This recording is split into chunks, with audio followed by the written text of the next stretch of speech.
SDG village কার্যক্রমের অংশ হিসেবে দেশের ৩টি গ্রামকে বাছাই করা হয়েছে।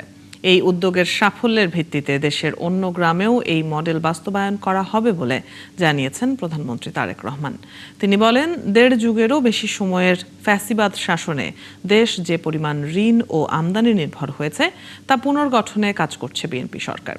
সেই লক্ষ্যে দেশের সব মাধ্যমেরই সহযোগিতা চান সরকার প্রধান। ফরহাদ ইবনে মালেকের প্রতিবেদন।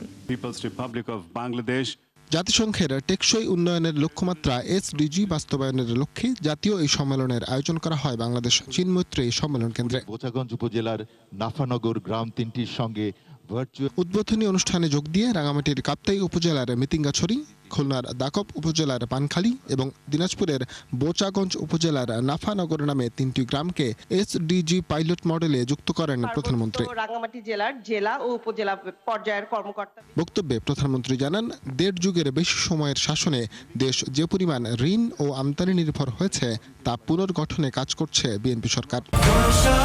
৪৫ বছর ধরে কোটি মানুষের আস্থায় পাইপের বস আরএফএল পাইপ। দীর্ঘ ১.৫ দশকের বেশি সময় ধরে ফ্যাসিবাদী শোষণ শাসন বাংলাদেশকে একটি ঋণ নির্ভর এবং আমদানি নির্ভর ভঙ্গুর রাষ্ট্রে পরিণত করেছিল।